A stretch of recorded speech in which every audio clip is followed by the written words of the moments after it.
Hello. I want to tell you a story. A true story, something that happened to me in Romania. But first, let me tell you about myself. I was born and raised in the United States. When I was 11 years old, I had a dream stronger than anything else. I wanted to become a nun. While other kids dreamed of being doctors, teachers, or actors, I was different. My parents supported me. My friends, they didn't understand, but they accepted me. I knew I was different, and I was fine with that. Years passed. That dream never left me. Then, when I was 24 years old, everything changed. It was a cold, silent night. I was home alone, sitting in front of my laptop. That night, I was searching for a place, a real convent, where I could dedicate my life to God. That's when I found it. A website. It was for a nun school in Romania. The website looked real. The pictures showed ancient churches, stone convents, and peaceful monasteries. The testimonials were filled with hopeful women like me, all talking about their journey to faith. Felt perfect. I clicked on the Join Us button and sent them an email. Just a few simple words. Hello, I would love to join your convent. Can you send me more information? I didn't expect a response so quickly, but just 24 hours later, I received an email back. The email was professional, polite, welcoming. Thank you for your interest. We would love to have you. Please fill out the following form so we can get to know you better. There was a link. I clicked on it.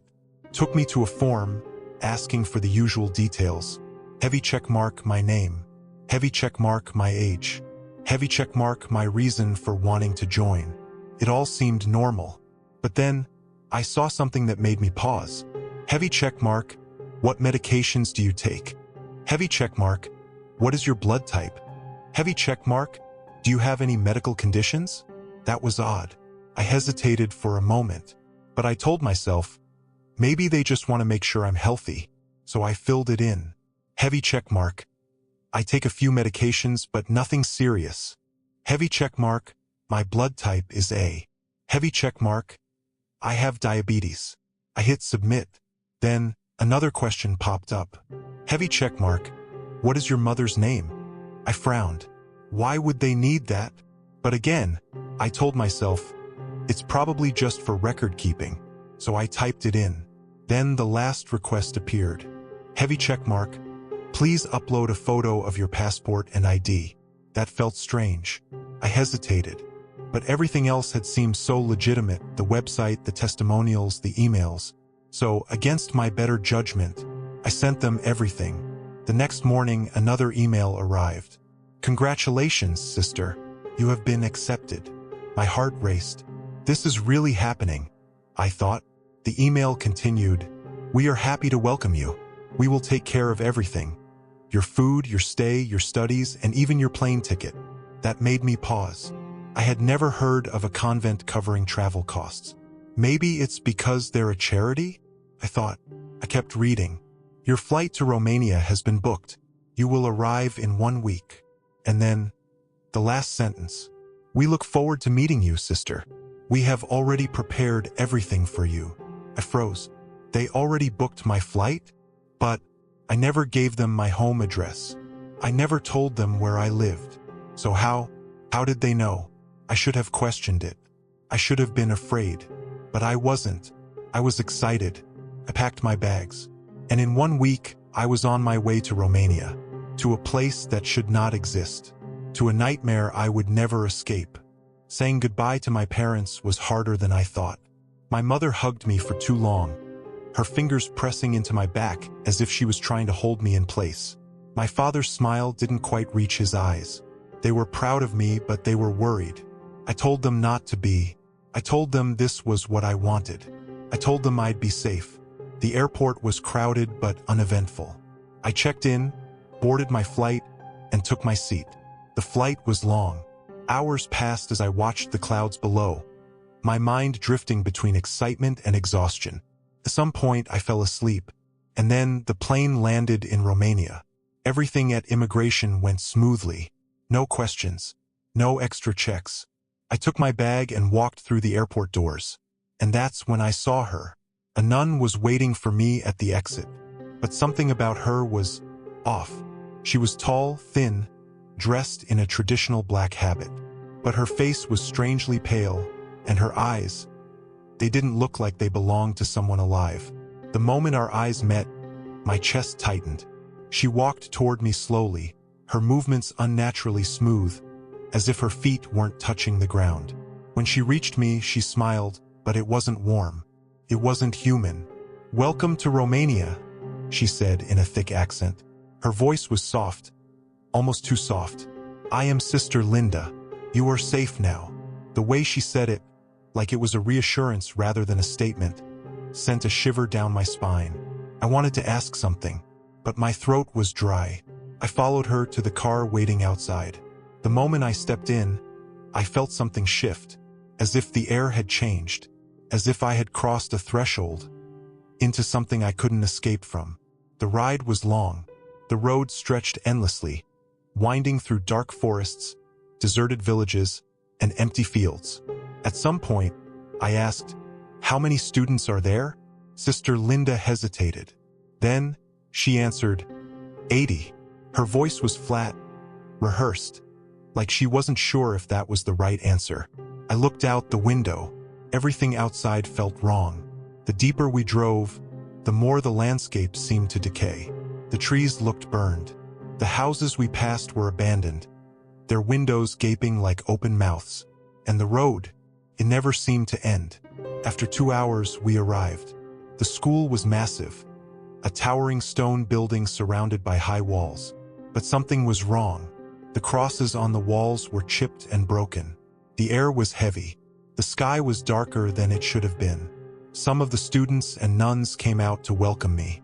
They stood in perfect silence, hands clasped, watching me with empty expressions. I swallowed the lump in my throat. "It's just nerves," I told myself. "I'm just tired." One of the nuns led me to my room. She walked behind me, her footsteps too quiet. When we reached the door, she handed me a key. "Rest," she said. "Dinner is in an hour." Then she turned and walked away. I watched her go, feeling like I had just stepped into something I couldn't step out of. An hour later, I went downstairs. The dining hall was large, dimly lit, and silent. The long wooden tables stretched across the room, candles flickering weakly in their holders. I grabbed a tray and sat next to a girl who didn't look up. Everything was too quiet. No one spoke. No one whispered. The only sound was the clinking of spoons against bowls. Then I felt it. Someone watching me. I turned my head slightly. A girl sitting across from me was staring. Her skin was pale, her eyes dark and sunken, her hands gripping the edge of the table too tightly. She leaned in, slowly, until her lips were almost touching my ear. And then, in a breathless whisper, she said, "Why are you here?" A chill raced down my spine. I want to be a nun," I answered. Her expression didn't change. She whispered again, her voice barely audible, "Good luck." Then she stood up and walked away. After dinner, I went to my room. I locked the door. I told myself I was just tired. I told myself everything was fine. 2 hours later, I woke up. Something was wrong. The room was too cold. The air felt thick, like something was breathing around me. And then I felt it. Someone was in the room, watching me. I couldn't move, couldn't breathe. The darkness in the corner of my room felt alive. I tried to turn my head, and then a creaking sound, slow, deliberate, like footsteps. I stared into the blackness, my body frozen. And then, in the pitch-black corner of the room, something moved. Something tall, something that wasn't there before.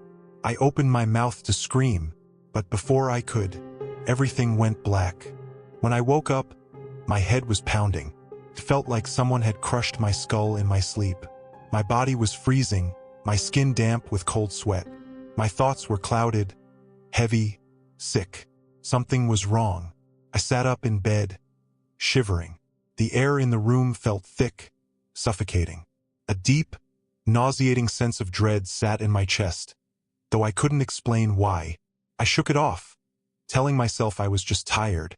I changed my clothes and forced myself downstairs for breakfast. The dining hall was as silent as ever. No one looked at me.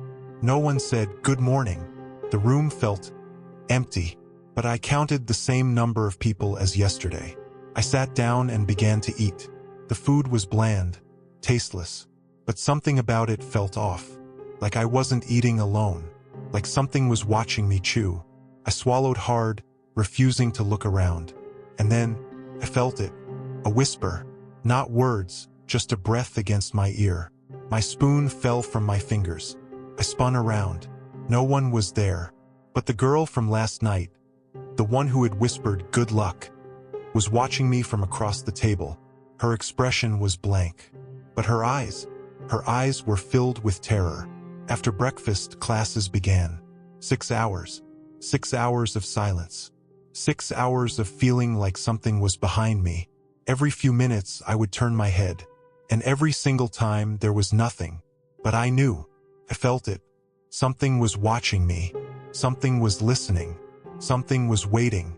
By the time the class ended, I was exhausted. My mind felt frayed, like an old rope ready to snap. I wanted nothing more than to go to my room and sleep. I grabbed my tray for dinner and sat down. I ate quickly, my hands shaking. And then, someone grabbed my wrist. A girl. Her grip was cold, too cold. "Come with me," she whispered.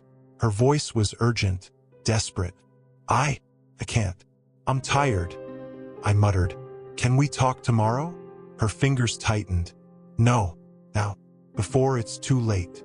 Her face was pale, serious. Something about her expression unnerved me. I hesitated. Then I nodded. "Okay." She led me out of the dining hall. We walked in silence through the cold, dim corridors. For a moment, I thought she was leading me outside. I wanted to run. Instead, she took me to a dark hallway, far away from the others. She turned to me, her face pale and grave. "I need to tell you something," she whispered. "But you must not repeat it to anyone." I swallowed hard. "Okay, what?" She hesitated. Then she asked, "Do you know what's really going on in the school?" A strange feeling twisted in my gut. I forced a nervous laugh. "It's a school for nuns?" Her eyes darkened. She shook her head. "This place is cursed." I felt a chill run down my spine. "You're joking," I said. Her face didn't change. "No," she whispered. Then she took a deep breath and continued. "Many years ago, there was a woman here. Her name was Samara. She was a magician. She practiced satanic magic. She worked with the devil. But something went wrong. She wanted more power. She wanted to control something she couldn't.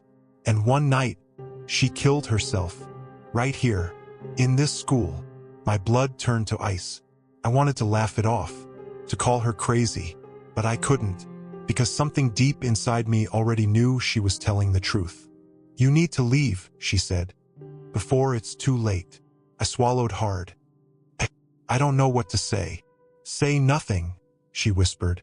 And then, before I could respond, she walked away. That night I tried to sleep. Couldn't. I kept thinking about what she had told me. The name Samara echoed in my mind. I rolled over, pulled the thin blanket over my shoulders, and forced my eyes shut. Finally, at some point, I drifted off. But then, I woke up. A soft sound pulled me from my sleep. It was a whisper, a hum. I sat up. My body felt paralyzed with fear. And then I heard it. Footsteps. I crept toward my door and slowly, carefully, pulled it open. The hallway was dimly lit by flickering candles. And I saw them, 20 nuns, walking in perfect silence, moving in perfect unison, their feet dragging against the cold stone floor. They were heading toward a door at the end of the hallway. I followed them. I couldn't stop myself. Something was pulling me forward. The door opened. I slipped inside. The air inside the room was wrong. The ground was covered in satanic stars, glowing faintly in red. There were candles everywhere. And in the center of the room, a girl, lying on the floor, her arms spread out, her eyes wide open, her mouth silent. One of the nuns held a book, a satanic book. She was reading something I couldn't understand. The words felt alive. The room was pulsing. And then, one of them looked at me. She had red eyes, burning, unblinking. She saw me, and she smiled. A twisted, inhuman smile. I ran. I ran back to my room. I locked the door. I curled up under my blanket. I tried to sleep, but I knew I had just seen something I was never meant to see. I woke up in a cold sweat. For a moment, I didn't move. I expected someone to come for me, to drag me from my bed, to punish me, but no one came. Everything was normal. I forced myself to get dressed and go downstairs. The girl from last night was waiting for me. She looked tired, like she hadn't slept either. I walked up to her, my voice barely above a whisper. I saw them. She sighed as if she already knew. I know. I swallowed hard. What do I do? She looked at me, her face pale, her eyes full of fear. You have to leave, before it's too late. That night, I told myself I have to leave. She was right. I couldn't stay here. Not after what I had seen. Not after what I had heard. I packed my bag, my hands shaking so badly I could barely zip it shut. Every sound in the room, the creaking of the wooden walls, the faint whisper of wind through the cracks, the soft tick of the candle burning down, made my breath hitch. I wasn't safe here. I had to get out. But there is something I have to tell you. Something you will not believe. Because when I opened my door, the school was empty. Not just quiet, completely abandoned. The tables in the dining hall were gone. The wooden floors were covered in thick layers of dust. The hallway smelled like rot, decay, death. The place looked like it had been empty for 100 years. I took a step forward, my breath coming in shallow gasps. What is going on? I whispered to myself. Then I heard it, a whisper, calling my name. There is no escape. A cold, slithering feeling crept down my spine. I turned around. Nothing. But I felt it. Something was here, watching me, waiting. Then, the sound of footsteps. I spun around just in time to see 5 nuns emerging from the darkness. Their faces were hidden beneath veils. Their robes dragged across the dusty floor, leaving trails in the filth. They walked in perfect unison. Their voices spoke in a soft, eerie chant, whispering words in a language I didn't understand. Then one of them stepped forward. You have to come with us, she said. Her voice was flat, emotionless. You must give your soul to Samara. You must give your soul to the devil. Something in me snapped. I shoved her away and ran. I didn't think. I didn't breathe. I just ran.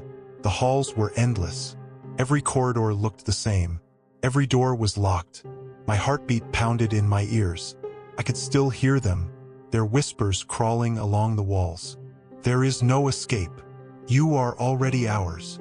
Finally, one door was open. I didn't hesitate. I ran outside.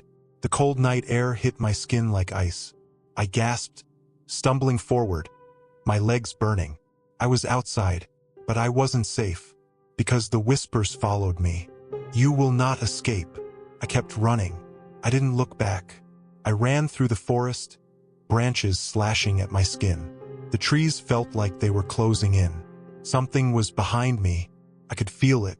The shadows stretched, reaching for me. The wind howled, but it wasn't the wind. It was voices, hundreds of voices, screaming, crying, laughing. Then, headlights, a car. I stumbled onto the road, waving my arms. Please, help me. The car skidded to a stop. The driver, a woman, rolled down her window. Are you okay? She asked. I was sobbing, shaking. Take me to the police station. I gasped. She didn't ask questions. She just drove. I told them everything. Every single detail. The school, the nuns, Samara, the rituals, the whispers, the curse. The police listened. They didn't interrupt. Then one of the officers stood up. We will check. We drove back to the convent. My heart pounded the entire way. And when we arrived, it was empty. The entire school was abandoned. The floors were covered in dust and cobwebs. The crosses on the walls were broken, decayed. The police searched every room. There were no students, no nuns, no signs that anyone had ever been there. This is impossible, I whispered. I turned to one of the officers. I was picked up from the airport by a nun. Check the CCTV. Her name was Linda. The police nodded. They checked the airport security cameras. And then, I saw it. The footage showed me arriving alone, walking through the airport, waiting, getting into a taxi, alone. There was no nun, no Sister Linda, no one waiting for me. I was alone the entire time. My body went numb. No, that's not right. She was there. I spoke to her. The officer shook his head. There was no one with you. I stared at the screen. Couldn't breathe. I felt cold, numb. I was losing my mind. Check her records, I said. Find Linda.